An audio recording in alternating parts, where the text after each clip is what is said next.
Berikan tepuk tangan bagi Tuhan. Haleluya. Silakan duduk, saudara yang kasih.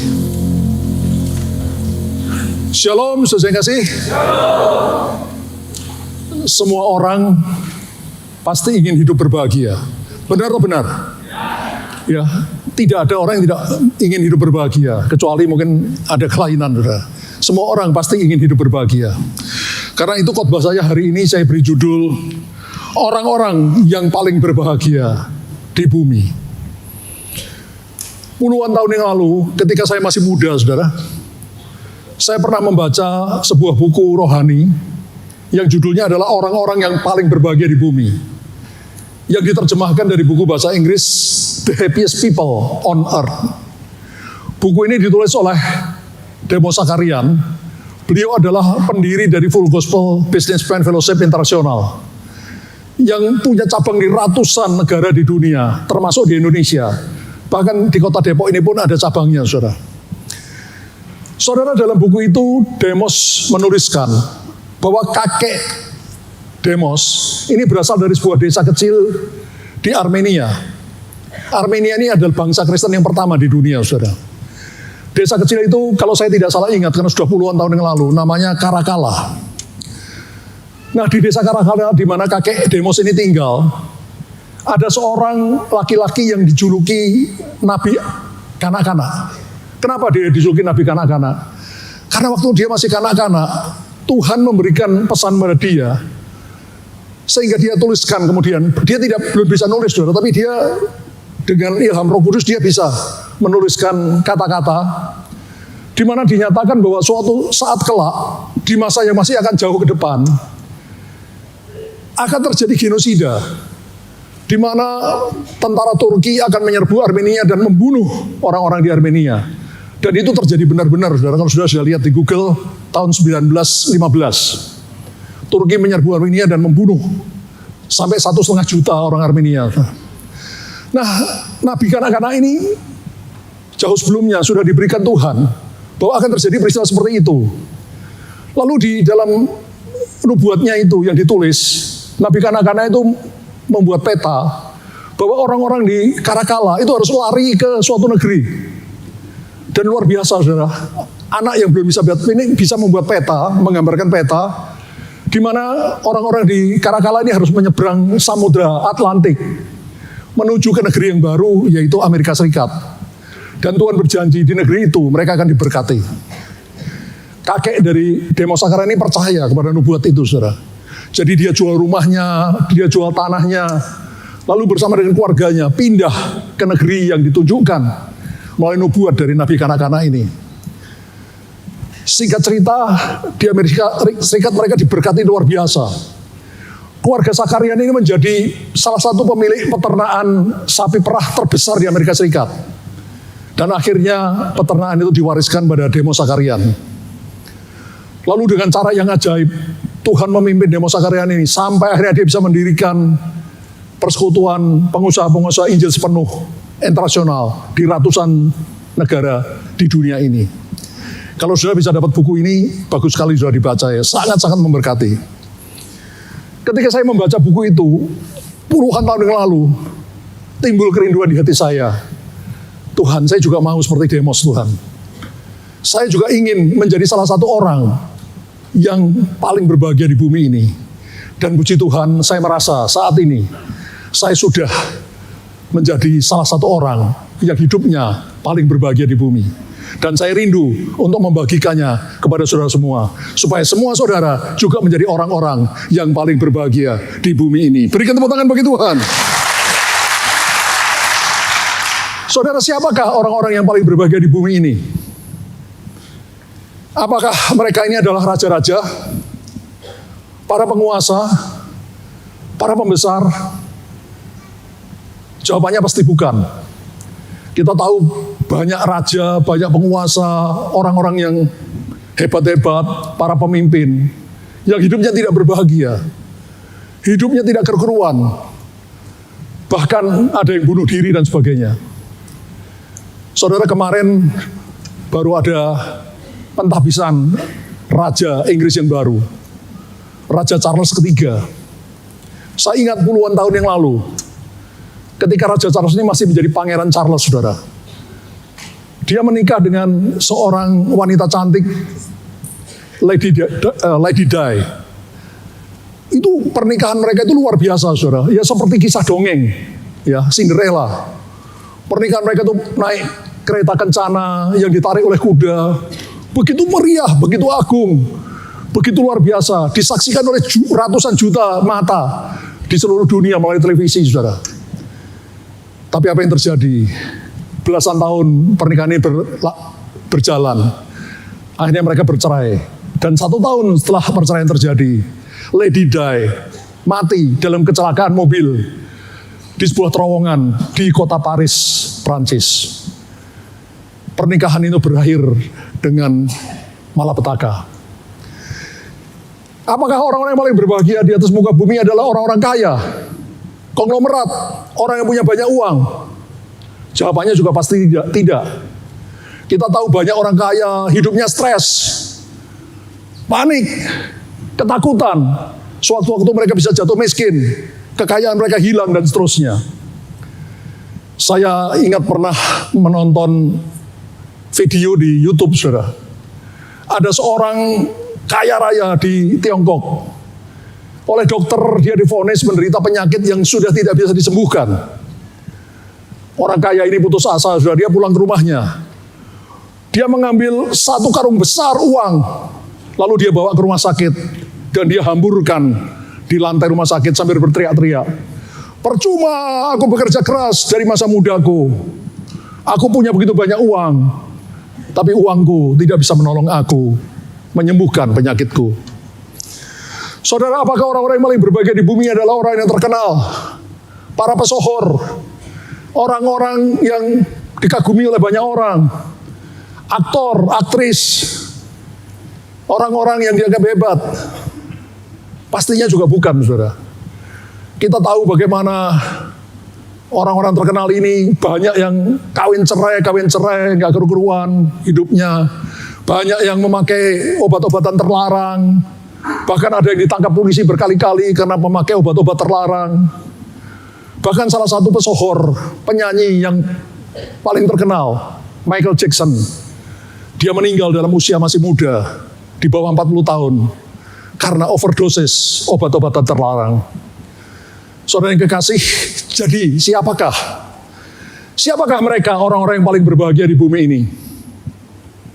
Next.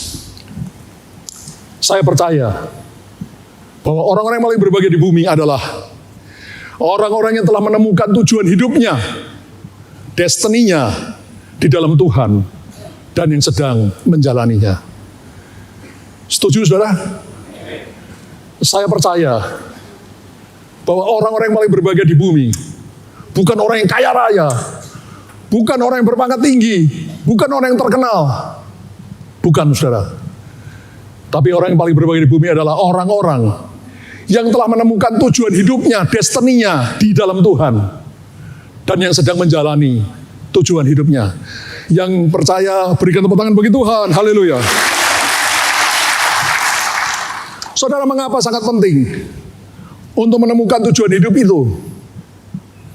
Mengapa menemukan tujuan hidup kita di dalam Tuhan ini sangat penting? Karena hal itu memberikan inspirasi, memberikan ilham, memberikan gambaran besar apa yang akan kita kerjakan. Mengetahui tujuan hidup itu memberikan semangat hidup, gairah hidup, passion, memberikan kekuatan untuk mengejar tujuan hidup itu. Mengetahui tujuan hidup memberikan fokus, arah yang jelas kemana kita harus pergi. Kalau kita tidak punya tujuan hidup, kita akan jalan ngawur, saudara, ke sana, ke sono, nggak jelas. Kita tidak sampai kemana-mana. Tapi ketika kita menemukan tujuan hidup kita dalam Tuhan, kita akan fokus. Dan karena kita fokus dan penuh gairah untuk mengejar tujuan hidup itu, maka akhirnya kita akan mencapai keberhasilan. Do you agree? Berikan tepuk tangan bagi Tuhan. Haleluya. Sekarang pertanyaannya, bagaimana caranya menemukan tujuan hidup kita di dalam Tuhan? Ada 3 langkah sederhana Yang pertama, kita harus mengubah fokus kita. Fokus kita dulu adalah dunia. Mengejar dunia dengan segala caranya, dengan segala kenikmatannya, dengan segala kehendak dunia. Kita mengejar kekayaan, mengejar pangkat, mengejar kehormatan. Bukan tidak boleh, saudara, jangan salah. Orang Kristen boleh kaya nggak? Boleh punya pangkat tinggi nggak? Boleh terkenal nggak? Tapi jangan jadikan itu tujuan hidupmu. Kalau engkau menjadikan itu tujuan hidupmu, itu pasti salah. Ya, ini harus dimengerti, saudara. Dulu kita semua, termasuk saya, itu fokusnya mengejar dunia. Dengan cara-cara dunia. Mengejar keinginan dunia, kenikmatan dunia. Keinginan mata, keinginan daging, keangkuhan hidup, kita mengejar ke sana terus. Tapi kalau saudara ingin menemukan tujuan saudara di dalam Tuhan, stop. Lalu berpaling 180 derajat kepada Tuhan dan mengejar Tuhan. Mencari Tuhan dengan sungguh-sungguh. Mencari kehendak Tuhan. Melakukan kehendak Tuhan. Dan berusaha menyenangkan hati Tuhan. Ini kita kenal dengan sebutan kelahiran baru. Pada waktu saudara menerima Yesus sebagai Tuhan Juru Selamat di dalam hatimu, engkau bertobat. Engkau membuka hatimu, engkau mengundang Yesus masuk dalam hatimu, menjadi Tuhan dan Raja dalam hidupmu. Pada saat itu, saudara lahir baru, saudara menjadi ciptaan baru. Engkau menjadi a new creation, engkau menjadi ciptaan yang baru. Yang lama sudah berlalu, yang baru sudah datang. Dulu engkau manusia daging, manusia dunia. Tapi ketika engkau berhenti dan berpaling mengejar Tuhan, engkau menjadi ciptaan yang baru, menjadi anak Allah. Saudara kekasih, itulah yang pertama-tama harus kita kerjakan. Saudara yang kekasih, setelah itu, langkah kedua adalah menjalani proses Tuhan. Apa saudara? Proses Tuhan. Proses untuk apa? Proses untuk menjadi seperti yang Tuhan kehendaki, yaitu anak Allah yang seperti Yesus. Saudara, kalau saudara membaca Alkitab ini dengan terang Roh Kudus, itu jelas sekali, sangat-sangat jelas. Dari awal, sebelum dunia diciptakan, sebelum manusia diciptakan, Allah sudah berfirman dalam Kejadian 1 ayat 26. Berfirmanlah Allah, baiklah kita menjadikan manusia menurut gambar dan rupa kita. Mari kita menjadikan manusia yang seperti kita, supaya mereka berkuasa atas ikan di laut, burung di udara, atas ternak, atas seluruh bumi. Dari semula, sebelum kita diciptakan, sebelum dunia diciptakan, Tuhan sudah merencanakan untuk punya anak-anak manusia-manusia yang seperti dia. Seperti dia bukan berarti jadi Allah, saudara, tapi punya karakter seperti dia. Hidup tanpa dosa, hidup menyenangkan hati Tuhan. Supaya pada akhirnya orang-orang yang seperti Allah ini nanti akan berkuasa atas seluruh ciptaan Allah. Untuk itu, kita harus menjalani proses, tidak ujuk-ujuk. Saudara bertobat hari ini, terima Yesus hari ini, besok sudah jadi seperti malaikat. No way. Tidak seperti itu. Proses. Melalui jatuh bangun, melalui banyak kesulitan. Makin lama engkau makin serupa dengan Kristus. Dan itu hanya bisa terjadi kalau engkau menempel kepada Tuhan. Katakan menempel kepada Tuhan. Saya sudah sampaikan di sini ratusan kali. Bersaat teduh tiap hari. Menyediakan waktu untuk menyendiri dengan Tuhan. Berdoa, memuji, menyembah Tuhan. Baca Alkitab, direnungkan, lalu dilakukan dalam hidup. Saudara kalau sudah melakukan seperti itu, cepat atau lambat, maka saudara pasti akan berbuah. Supaya lebih jelas lagi, kita lihat Injil Yohanes pasal 15 ayat 5. Yesus berfirman, Akulah pokok anggur, dan kamu ranting-rantingnya. Bila kamu tinggal di dalam aku dan aku di dalam dia, atau kata lainnya menempel, ia akan berbuah banyak. Sebab di luar aku kamu tidak dapat berbuat apa-apa. Saudara, kita bisa berubah Bukan karena kita hebat, bukan karena kita jenius, bukan karena kita punya tekad yang besar dan lain-lain. Enggak. Itu omong kosong semua. Kita hanya bisa berubah dari manusia daging yang penuh dengan keinginan daging, penuh dengan tabiat daging, sombongan, iri hati, kemunafikan dan lain-lain. Itu menjadi manusia Allah, manusia seperti Kristus, yang punya karakter seperti Kristus, buah roh, kasih, sukacita, damai sejahtera, kebaikan, kesetiaan, kemurahan, kelemah lembutan, penguasaan diri. Itu hanya melalui menempel. Seperti ranting yang menempel pada pokoknya, dia akan menyerap sari makanan. Dan kalau ranting itu menyerap sari makanan, cepat atau lambat dia akan berbuah. Buahnya mengikuti sifat dari pokoknya. Kalau ini pokok anggur, buahnya buah anggur. Kalau pokok mangga, buahnya buah mangga. Kalau pokoknya ini Kristus, kita akan berbuah seperti Kristus. Karakter seperti Kristus. Itu indah, saudara. Ya. Saya pribadi dulu nggak karu-karuan. Saya kalau ngomong gini, istri saya marah. Kok bilang terus gitu? Memang nyatanya begitu. Ya, kita bukan orang baik, khususnya saya, saudara. Perlahan tapi pasti. Sudah 43 tahun saya lakukan saat teduh tiap hari. Berdoa, memuji, menyembah Tuhan, baca firman. Saya renungkan, saya lakukan dalam hidup. Jatuh bangun, tapi terus maju bersama Tuhan. Dan kalau saya lihat hidup saya sekarang, sudah jauh berbeda dari yang dulu. Biarpun saya belum sempurna. Karena di dunia ini tidak ada orang sempurna, saudara. Nanti kalau kita rapture baru kita disempurnakan. Tapi kita bisa seperti itu. Dan itu bukan karena kehebatan kita. Tapi itu akibat menempel. Sehingga kita menyerap sari makanan dari Tuhan. Dan akhirnya kita berbuah. Bahkan berbuah lebat. Hidup kita memuliakan Allah. Do you understand? Berikan tepuk tangan bagi Tuhan. Langkah pertama. Berputar arah. Dari fokus pada dunia. Menjadi fokus pada Allah. Lahir baru. Bertobat lahir baru. Yang kedua, menjalani proses yang Tuhan kehendaki, yaitu proses untuk membuang tabiat-tabiat daging yang berdosa, diubah menjadi tabiat seperti Kristus melalui proses menempel, melalui jatuh bangun, tapi dengan dipimpin Roh Kudus Allah. Makin lama, saudara akan makin berbuah lebat dalam hidupmu. Dan langkah yang ketiga, akhirnya engkau akan mengalami janji Allah. Banyak orang, saya perhatikan banyak orang Kristen, saudara, kepengennya langsung loncat yang ketiga.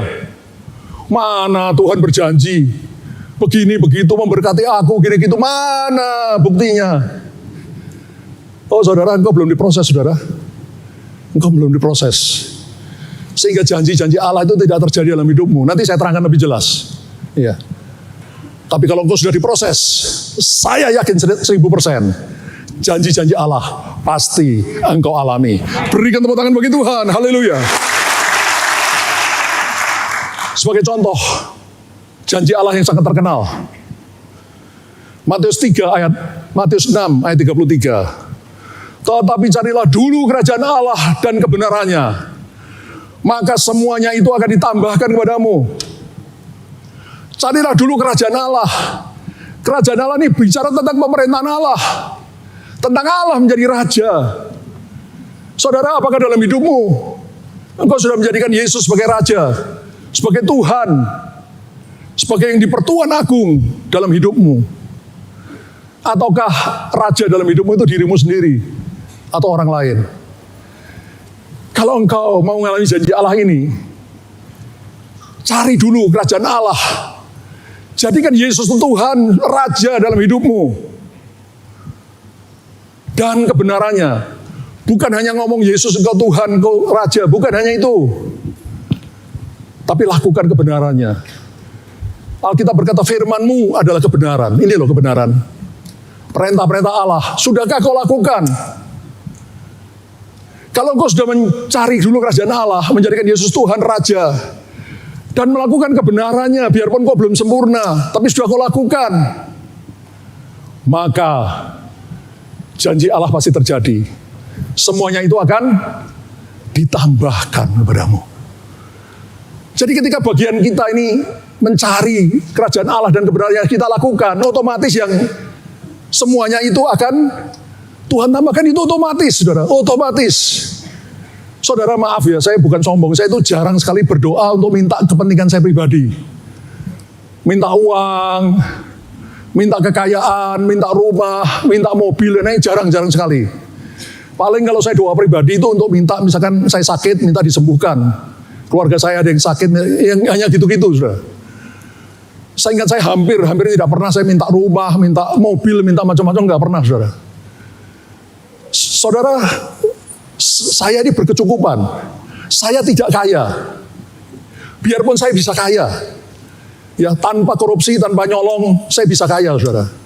Maaf, saya bisa menentukan gaji saya sendiri. Ya, saya bisa kaya kalau saya mau. Tapi saya tidak lakukan. Ya, karena bagi saya, untuk apa sih punya rumah 10, mobil 15, nggak ada gunanya. Kita pakai cuma satu rumah. Bahkan rumah yang saya tempati sekarang bukan rumah saya, saudara, itu rumah pastori. Saudara, tapi semua yang saya butuhkan Tuhan cukupin. Ya, saya merasa apapun yang saya perlukan Tuhan sudah sediakan. Karena ayat ini berlaku, carilah dulu kerajaan Allah dan kebenaran, maka yang lain yang kebutuhan disediakan. Itu saya alami dalam hidup saya benar-benar. Saya kalau mau bersaksi bisa sepanjang sekali, saudara. Ya, tapi nggak usah lah. Mungkin yang saya saksikan ini aja, saudara. Kita sudah 3 tahun mengalami pandemi COVID-19. Maaf, ada banyak gereja yang terpaksa ditutup, mengurangi stafnya dan sebagainya.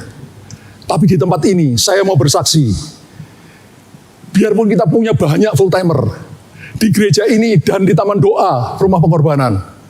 Sampai detik ini, tidak ada satu full timer pun yang kita PHK karena tidak bisa bayar gaji. Tuhan itu baik. Dia menyediakan semua yang kita butuhkan. Ya, saya dengan Pak Yudi kan suka ngomong-ngomong karena beliau bagian keuangan. Kita itu suka kagum, saudara. Lihat Tuhan seperti ini ya. Kita butuh ini, Tuhan sediakan. Ini Tuhan sediakan.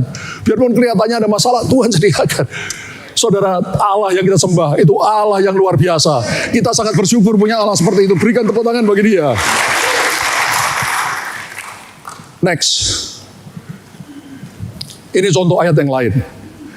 Mazmur 18 ayat 27. Karena itu Tuhan membalas kepadaku sesuai dengan kebenaranku. Halo? Tuhan membalas pada kita bukan sesuai dengan iman kita. Jangan salah. Tuhan membalas pada kita sesuai dengan kebenaran kita. Sesuai dengan kesucian tangan kita di hadapannya. Terhadap orang yang setia, Tuhan berlaku setia.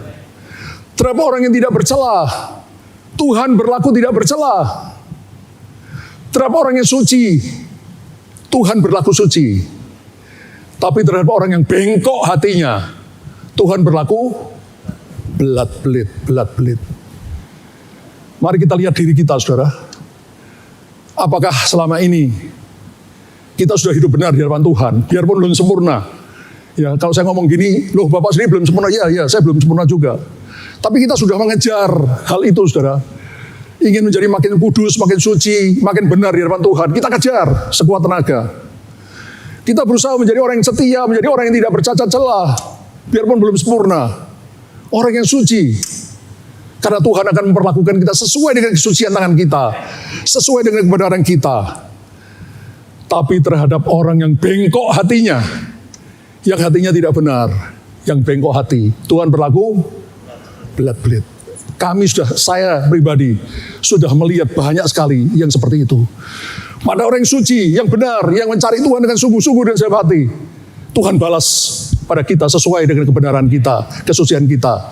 Tapi terhadap orang yang bengkok hatinya, Tuhan berlaku belat-belit.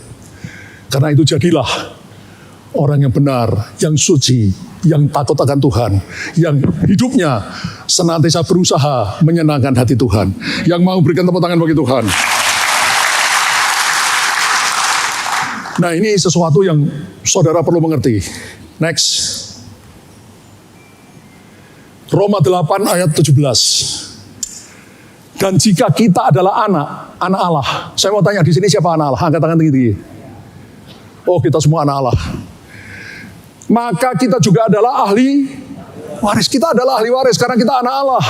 Kita adalah ahli waris kerajaan surga. Maksudnya orang-orang yang berhak menerima janji-janji Allah. Katakan berhak menerima janji-janji Allah. Kalau berhenti sampai di sini, wah, kita semua jungkir balik, saudara. Wah, kita anak Allah, ahli waris kerajaan Allah, berhak menerima janji-janji Allah. Setiap perjanjian dalam Alkitab, setiap fatsal ayat baris ku punya. Ku berharap cintanya Allah, tiap perjanjian Allah ku punya. Luar biasa, luar biasa. Tetapi ayat ini tidak berhenti sampai di situ. Orang yang berhak menerima janji-janji Allah, koma, yang akan menerimanya bersama dengan Kristus. Jadi kita menerima janji Allah ini bukan sendirian, saudara, tapi bersama dengan Kristus.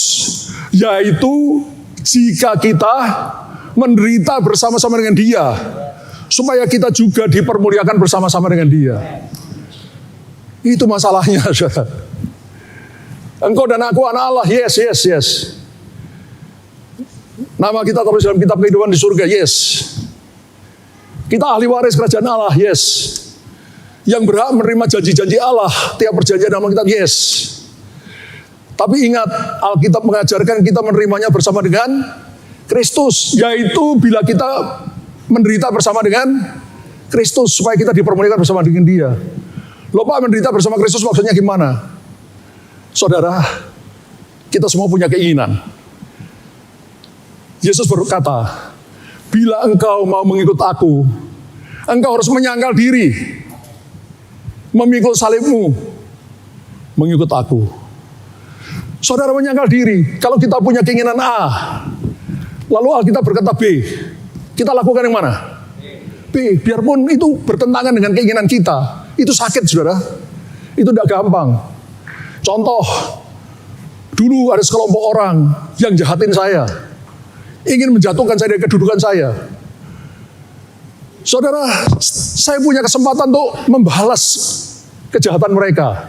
Saya bisa lakukan. Tapi saya tidak lakukan, saudara. Karena saya tahu firman Allah berkata, balaslah kejahatan dengan kebaikan. Justru ketika mereka minta tolong, saya bantu. Termasuk membantu dari segi keuangan dan sebagainya. Kalau secara manusia itu bodoh, saudara. Tidak dibalas saja sudah bagus. Ini malah ditolong lagi. Ngapain? Tapi terbukti Alkitab ini benar, saudara. Ketika saya lakukan, justru Tuhan memberkati saya. Gereja ini berlimpah-limpah. Berikan tepuk tangan bagi Tuhan. Saudara, model-model seperti itu, saudara, ya. Kesombongan, ya. Kita bisa membanggakan diri, tapi tidak usah membanggakan diri, saudara. Apa yang dibanggakan? Semuanya dari Tuhan. Jadi tidak ada satupun. Saya itu kalau lihat orang yang sombong-sombong gitu ya, dalam hati ini mereka tidak ngerti kebenaran firman Tuhan. Semuanya dari Tuhan, saudara. Ya, kalau Tuhan tidak berkenan, kita tidak bisa dapat apa-apa. Jadi kalau Tuhan berkenan, nggak usah sombong. Taman doa rumah pengorbanan, ada banyak orang ketemu saya, wah ini yang punya taman doa ya, wah hebat ya. Saya bilang enggak, saya ini cuma jongosnya Allah, jongosnya Tuhan yang disuruh bangun. Semuanya itu dari Tuhan, enggak ada yang perlu kita banggakan dalam hidup ini. Yang perlu kita banggakan hanyalah Tuhan dan Tuhan saja. Do you understand? Berikan tepuk tangan bagi Tuhan. Jadi saudara, Alkitab ini sebetulnya kalau saudara baca benar-benar dengan ilham Roh Kudus, itu sangat luar biasa. Makin saya mengerti firman Tuhan, saya makin bersyukur dalam hati saya, saudara. Karena firman Tuhan ini ya dan amin. Ajaib. Apa yang dikatakan firman itu terjadi dalam hidup kita. Jadi sekali lagi, saudara, mari. Next. Kejar tujuan hidup kita. Cari tujuan hidup kita, destinimu di dalam Tuhan. Ya. Saudara, tiap orang Kristen itu punya tujuan hidup yang sama. Ya, kita harus hidup menyenangkan hati Tuhan. Amin, saudara. Kita harus hidup menyenangkan hati Tuhan. Itu semua kita seperti itu. Tapi bagi setiap kita, Tuhan itu punya destiny secara khusus. Bagi Demo Sakarian, Destiny Tuhan supaya dia mendirikan pergumulan gospel Benjamin Fellowship. Bagi saya, Tuhan menyuruh saya untuk mendirikan taman doa rumah pengorbanan. Bagi saudara, Tuhan mungkin menyuruh yang lain, saudara. Enggak apa-apa, besar kecil bukan urusan. Ya itu urusannya Tuhan. Ada yang diberi talenta 5, 2, 1, enggak apa-apa. Saudara mungkin pegawai, karyawan, atau apa, guru dan sebagainya, tentara, polisi. Lakukan aja bagian saudara. Nanti Tuhan tunjukkan, oh ini loh, ini, supaya hidupmu memuliakan Allah. Ya, cari, kejar tujuan hidupmu bagi Tuhan. Do you understand? Kalau kau temukan, itu bahagianya luar biasa, saudara. Nah, cara untuk menemukan tujuan hidup kita, pertama, ubah fokus kita. Dari fokus mengejar dunia, menjadi fokus mengejar Allah. Kedua, jalani proses Tuhan. Untuk menjadikan kita seperti Yesus, anaknya yang seperti Yesus. Yaitu dengan cara menempel kepada Tuhan. Supaya kita berbuah lebat di dalam Tuhan. Maka akhirnya, janji-janji Tuhan pasti kita alami. Next. Maka kita akan menjadi orang-orang yang paling berbahagia di bumi. Saudara mohon maaf ya, saya tahu ini mungkin banyak yang nanti gak setuju atau mungkin membuli saya, gak apa-apa lah. Saya tidak mau menukar hidup saya sekarang, apa yang sudah saya capai di dalam Tuhan sekarang, dengan hal-hal yang lain. Kekayaan yang besar, pangkat yang tinggi, kehormatan dan lain-lain. No way. Mungkin orang ada yang berkata, lu ngomong bisa aja. Kalau disodori 1 triliun, you juga berubah. No. Saudara, orang yang sudah menemukan tujuan hidupnya dalam Tuhan, tidak bisa diubah dengan uang berapa banyak pun. Dengan kedudukan setinggi apapun. Dengan apapun di dunia ini, tidak akan kita tukar apa yang sudah kita miliki di dalam Tuhan. Karena yang kita miliki dalam Tuhan itu akan terus kita bawa dalam surga. Tapi semua yang lain akan kita tinggalkan di bumi ini ketika nafas kita berakhir. Do you understand? Apa yang kita terima, punyai dalam Tuhan. Karakter seperti Kristus. Buah-buah roh. Dan perbuatan-perbuatan baik kita dan semua yang Tuhan kerjakan melalui hidup kita, itu akan kita bawa bersama kita masuk dalam kekekalan. Menjadi upah yang besar dalam hidup kita. Berikan tepuk tangan bagi Tuhan. Dan yang paling terakhir, perhatikan ini, berbahagia itu pilihan. Loh Pak, kok Bapak ngomong gitu? Jangan ngawur dong Pak. Saya nggak ngawur saudara. Nanti di rumah baca Yeremia 29 ayat 11. Ayat yang sudah terkenal. Yeremia 29 ayat 11. Tuhan berfirman, aku tahu rancangan apa yang ada padaku mengenai kamu. Yaitu rancangan damai sejahtera. Bukan rancangan kecelakaan. Untuk memberikan padamu hari depan yang penuh harapan. Itu kehendak Tuhan bagi kita anak-anaknya, bagi kita umat tebusannya. Rancangan Tuhan bagi kita, karena Dia adalah Bapa kita, kekasih jiwa kita, adalah rancangan damai sejahtera. Tidak ada Bapa yang punya rancangan jahat pada anaknya, nggak ada. Untuk memberikan hari depan yang penuh harapan bagi setiap kita anak-anaknya. Itu janji Tuhan. Pasti ya dan amin. Nah, tapi kenapa banyak orang tidak mengalami itu? Karena mereka salah memilih jalan. Mereka tidak mencari dulu kehendak Tuhan dengan sungguh kerajaan Allah dan kebenarannya, maka yang lain tidak ditambahkan.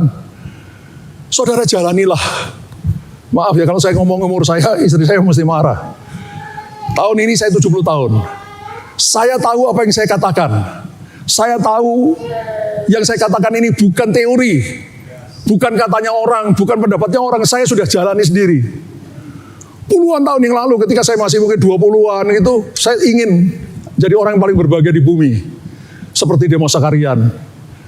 Dan sekarang setelah puluhan tahun berjalan, dan saya lakukan kehendak Tuhan, Saya berani berkata, saat ini saya adalah salah satu orang, bukan satu-satunya, salah satu orang yang hidupnya paling berbagi di bumi. Dan itu bukan monopoli saya, bukan monopoli Demos Sakarian, tapi itu adalah kehendak Tuhan agar setiap anak-anaknya menjadi orang yang paling berbahagia di atas muka bumi ini. Berikan tepuk tangan bagi Tuhan.